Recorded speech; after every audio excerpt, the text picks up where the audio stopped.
जिंदगी सबके लिए बराबर थोड़ी ही होती है। मां बाप ने रखा नहीं, कॉलेज में रहा नहीं, कंपनी वालों ने रहने नहीं दिया, फिर भी अपनी जिंदगी से 10 साल आगे के इनोवेशन हमेशा किए। नमस्कार, मैं Vivek Bindra, founder and CEO बड़ा बिजनेस.com। आज बात करूंगा imaginative, futuristic, radical innovator Steve jobs के बारे में, जिसको फोर्ब्स ने वर्ल्ड्स मोस्ट वैल्यूएबल ब्रांड का खिताब दिया। एक के बाद एक पावरफुल केस स्टडी दे रहा हूं। अब तक मैं वाजपेयी, रतन टाटा, सरदार पटेल, बॉलीवुड, सुभाष चंद्र बोस, अब्दुल कलाम पे कर चुका हूं। आगे क्या टॉपिक चाहते हैं, कमेंट बॉक्स आपका है और मैं आपके साथ हर कमेंट को आके देखूंगा। जिस पे ज्यादा लाइक वही वीडियो बनाऊंगा। मजबूरी करना, महात्मा गांधी या मैकडॉनल्ड्स की केस स्टडी, डीमार्ट कैसे बना, सचिन तेंदुलकर, लाइफ कैसे होगी आगे 2050 में, सिंगापुर छोटा सा है, दुनिया में इतना आगे कैसे निकला, मैरी कॉम का बर्थडे आने वाला है, वुमेन्स डे पे देखना चाहते हैं, आने वाला है। बहरहाल वापस आते हैं स्टीव जॉब्स पे। ऐसी फिलॉसफी 1970s में बोल दिया था कि मैं पर्सनल कंप्यूटर हर घर में पहुंचा दूंगा। उस समय लोगों ने विश्वास नहीं किया। ये ऐसा ही है जैसे मैं बोलूं थोड़े दिनों के बाद हर एक के पास में अपना हेली ड्रोन होगा,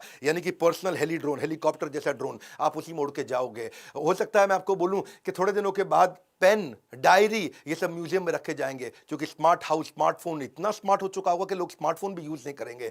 हर घर के अंदर पर्सनल रोबोट्स होंगे। ये सब आगे की बातें हैं, आज इन पे लोग विश्वास नहीं करेंगे। ऐसे ये रेडिकल इनोवेटर थे, खुद के पास ना टेक्निकल स्किल थे, ना मैनेजरियल स्किल थे, ना इनके पास पैसा था। फिर भी स्टीव जॉब्स एक ऐसे व्यक्ति जिसको माता पिता ने रखा नहीं, अब्दुल जंदाली, एक मुसलमान व्यक्ति जो उनके पिता थे, जोआन, इनकी मां अमेरिकन थी, लेकिन क्योंकि वो शादीशुदा नहीं थे, इमिग्रेंट्स थे, बहुत छोटे थे, 22 साल के थे, तो बच्चे की रिस्पॉन्सिबिलिटी नहीं ले सकते थे, इसलिए इनको अडॉप्शन के लिए दे दिया। एक वर्किंग कपल, पॉल जॉब्स और क्लारा जॉब्स ने इनको बाद में अडॉप्ट किया। छोटी उम्र से ही ये पावर, पोटेंशियल और पॉसिबिलिटी कंप्यूटर की समझ चुके थे। इतने बुद्धिमान थे कि बच्चों को इनको टीचर ने बचपन में ही बोलना शुरू कर दिया कि स्किप कर दो भैया, ग्रेड आगे चलोगे, तुम 2 क्लास 3 क्लास आगे जंप मार लो, इतने बुद्धिमान हो। 10 बातें बताऊंगा स्टीव जॉब्स की, जिसने स्टीव जॉब्स को इतना सफल बनाया। पहली स्ट्रैटेजी, हायर ऑर्बिट।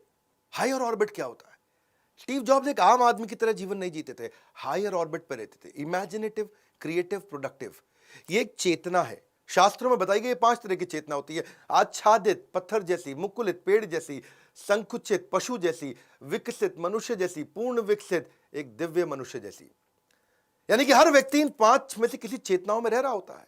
कुछ लोगों की चेतना पेड़ जैसी होती है, प्रोग्रेसिव नहीं होते, अटक जाते हैं, वहीं फंस जाते हैं। ये हमेशा एक पूर्ण विकसित चेतना में, हायर ऑर्बिट में जीवन जीते थे। इसको बोलते हैं differentiated higher level of orbit. लोग कहते थे ये बड़ा बेचू आदमी है, मार्केटिंग एक्सपर्ट है। बेचू नहीं था, बेचता नहीं था, सोचू था, सोचता बढ़िया था। स्टीव जॉब्स ऐसे सोचू थे कि 12 साल की उम्र में उनको एचपी के फाउंडर बिल ह्यूलेट ने समर इंटर्नशिप पर रख लिया था। आहार निद्रा भय मैथुन सामान्य मेतद पशु भी नरानाम। आहार निद्रा भय मैथुन, जो खाली आदमी खाने पीने की चिंता करता है, सोने की चिंता करता है, मैथुन की चिंता करता है, पशु भी नरानम, वो पशु जैसा व्यक्ति है। और यही बात है कि great leaders don't enjoy on physical and mental platform. Physical platform, mental platform, वो इंटेलेक्चुअल या स्पिरिचुअल, ये 4 स्टेजेस होती हैं। वो इंटेलेक्चुअल या स्पिरिचुअल लेवल पे रहते हैं, लेकिन जो केवल आहार निद्रा भय मैथुन करता है वो लोएस्ट लाइफ जीता है। उनके वैसे जो पिता थे ना, वो उनके साथ में गैराज में काम किया करते थे। सारा जीवन इन्होंने या तो जमीन पर सोते बिताया, या कोक की खाली बोतलें जाकर के दुकान को वापस देके पैसा लेके खाने का जुगाड़ करते थे। कई किलोमीटर ट्रैवल करके पैदल इस्कॉन में जाकर के फ्री का भोजन, इस्कॉन जानते हैं ना, हरे कृष्णा मंदिर, वहां फ्री का भोजन खाया करते थे। चेतना ऐसी हो गई, उसी कारण दिव्य चेतना। इंडिया आए ये, इन्होंने क्या किया, वहां पे गेमिंग जो वीडियो गेम होती है उस कंपनी में नौकरी करते थे, पैसा बचा करके इंडिया पहुंचे।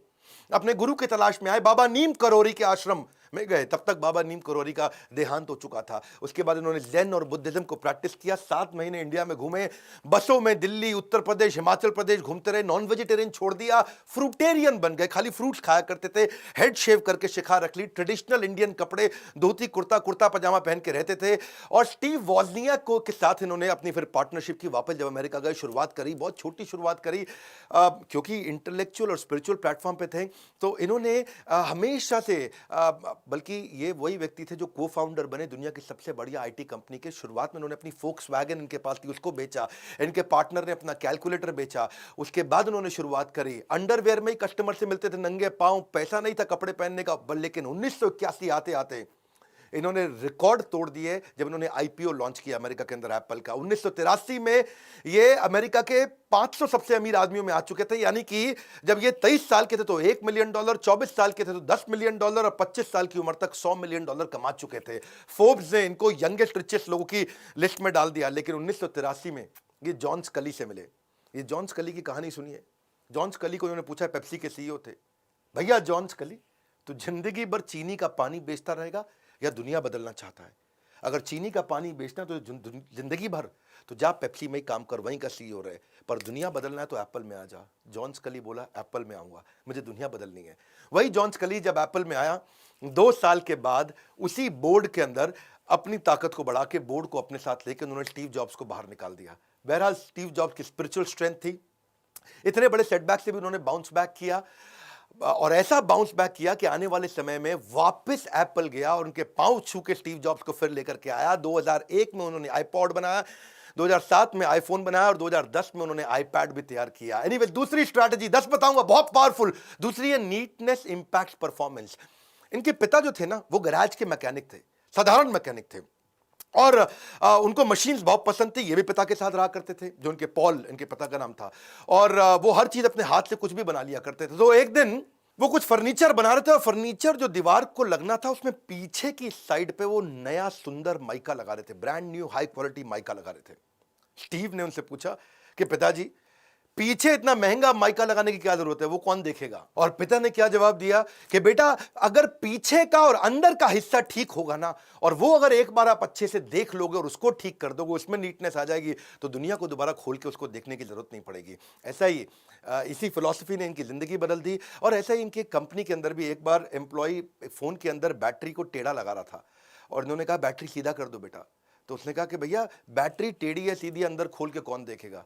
तभी स्टीव जॉब्स ने कहा, अंदर खोल के अभी देख लोगे तो फोन इतना बढ़िया बनेगा, दोबारा खोल के किसी को देखने की जरूरत नहीं पड़ेगी।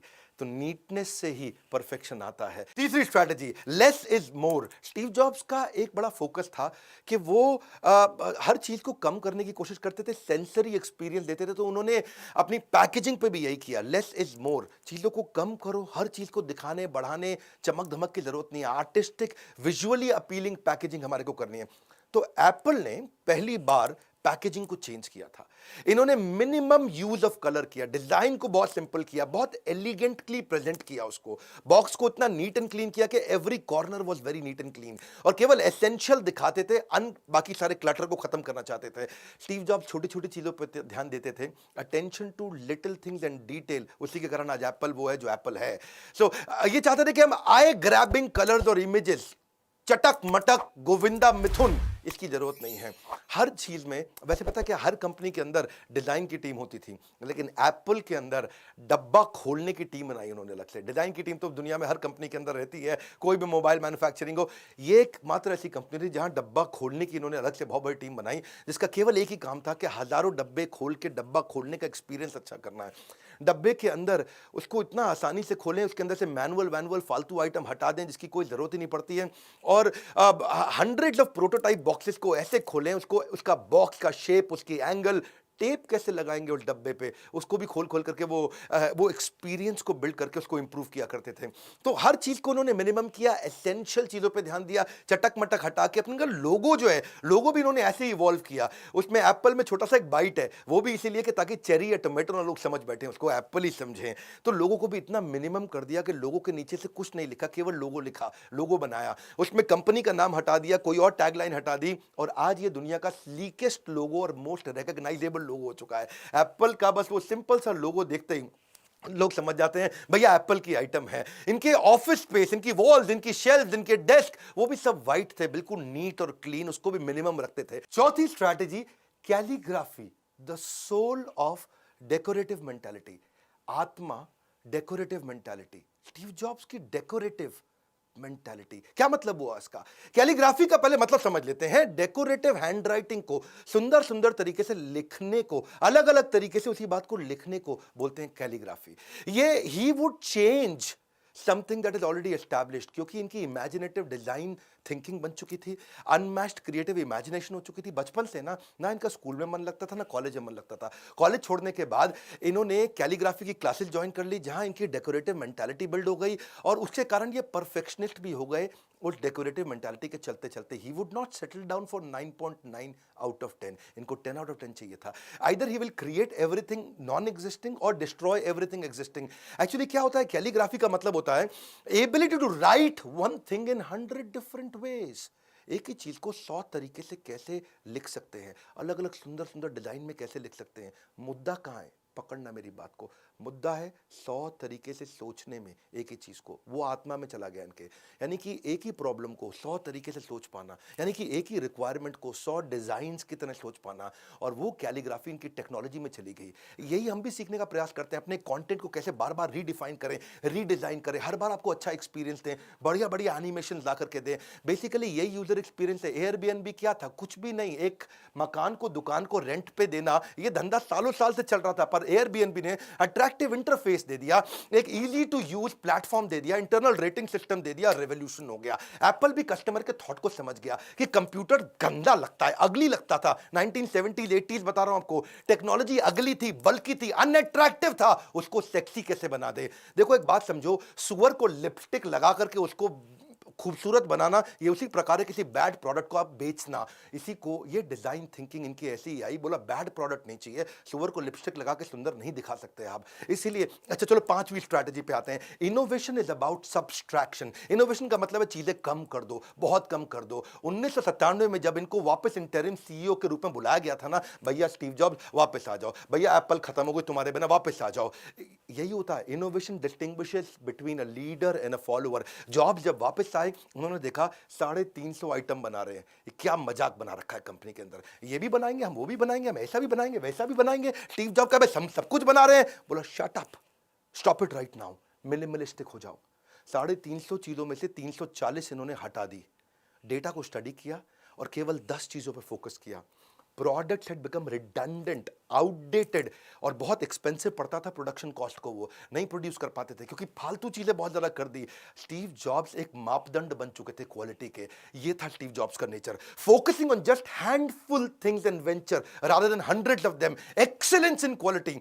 वो उनका रूल क्या था, let's free up the space for what matters the most, what matters the most, what matters the most. उसी पर फोकस करूंगा जो सबसे जरूरी है, what matters the most, what matters the most. अपने मार्केटिंग प्लान में भी यही किया। इनके यहां जो मार्केटिंग वाले थे, वो क्या कहते थे, वो अपने लैपटॉप को जब बेच रहे हैं बोल रहे हैं my laptop is fast, super light, has Pentium 5 processor, it comes in 3 great colour.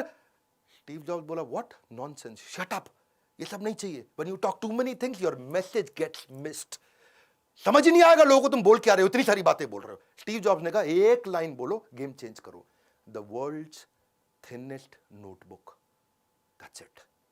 वो क्या बोले, मैं गर्वित महसूस करता हूं उन चीजों को जिनको मैं करता हूं, और उन चीजों के लिए भी गर्वित महसूस करता हूं जिनको मैं नहीं करता हूं। इसको बोलते हैं मिनिमलिस्टिक थिंकिंग। छठी strategy, pushing herd to a cult. भीड़ में से अपने लोग खोज के उनको अपना बना लो। इनकी स्ट्रैटेजी क्या थी, try to get people to take to one side. इन्होंने पूरी मार्केट को अलग कर दिया, तुम माइक्रोसॉफ्ट वाले और तुम एप्पल वाले, बाजार को अलग किया इन्होंने। समझना मेरी बात को, बड़ा गहरे आदमी ऐसी ऐसी केस स्टडी देते हैं। हमारा काम है आपको ग्रेट लर्निंग शॉर्ट में आकर के देना। If you don't stand up for what you believe in, you will go unnoticed. तो ये बोले मुझको अननोटिस नहीं जाना है, मुझको अपने लोग अलग कर रहे हैं। Microsoft is my biggest competitor. ऐसा करते हैं, फैक्ट टेल्स, स्टोरी सेल्स। मैं कहानी बनाता हूं माइक्रोसॉफ्ट के खिलाफ, इन्होंने कहानी बनाई, बोला मैं 3 चीजों पर फोकस करो। 3 चीजें हमारी शत्रु हैं, हमारे एनिमीज है। पहली एनिमी क्या है, कॉम्प्लेक्सिटी। अगर तेरे को कॉम्प्लेक्स पसंद है तू चल माइक्रोसॉफ्ट में निकल। दूसरी एनिमी हमारा क्या, लैक ऑफ गुड टेस्ट। तेरे को टेस्ट पसंद नहीं, तू माइक्रोसॉफ्ट खरीद, पब्लिकली आकर के बोला। तीसरी हमारा एनिमी है कन्वेंशनल थिंकिंग, तू आज भी दकियानूसी रूढ़िवादी पुराना है, माइक्रोसॉफ्ट खरीद। Microsoft processor is tasteless, it is classless. Public में आकर के उन्होंने बोलना शुरू किया, क्या अलग कर दो, माइक्रोसॉफ्ट वालों तुम बाहर हो जाओ यहां से, हमें केवल वो आदमी चाहिए जिसको टेस्ट चाहिए। Microsoft has no taste, they have absolutely no taste. ये मैं नहीं बोल रहा हूं, स्टीव जॉब्स बोलते रहे पब्लिक में आके, और क्या बोलते रहे, I don't mean that in a small way, I mean that in a big way. अरे इतना रिपीट करके बोल रहे हो, repetition is necessary to drive the point back home. और इनका क्या मानना था, इतना बोल दो क्लियरली कि मैं टेस्ट और क्लास पे काम कर रहा हूं। और बोलते रहे Microsoft doesn't bring culture to their product, उनके प्रोडक्ट में कल्चर ही नहीं है, हल्का बना दिया उसको। नाइकी की एड भी थोड़ी ऐसी होती है कि भाई जूते का सोल अच्छा है हमारे, वो तो एथलीट की बात करता है, क्लास।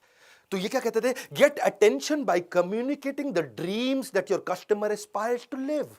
आपका कस्टमर क्या सपना देख रहा है वो मेरे को कम्युनिकेट करना है। तो ये क्या कहते थे, कल्ट ऐसा बना दो ना, once you buy Apple always you will buy Apple. और मैंने अपनी जिंदगी में वो लोग देखे नहीं जो एप्पल खरीदने के बाद दोबारा एंड्रॉइड में कभी गए हों। 7वीं strategy, first versus best. Steve Jobs ने कोई काम फर्स्ट नहीं किया, पर जो किया वो बेस्ट किया। उनका रूल सिंपल है, rarely he did anything first but whatever he did best. जो करूंगा ऐसा करूंगा, फिर किसी को दोबारा नहीं हिला दूंगा। He said that I love to become shameless in stealing great ideas as we are।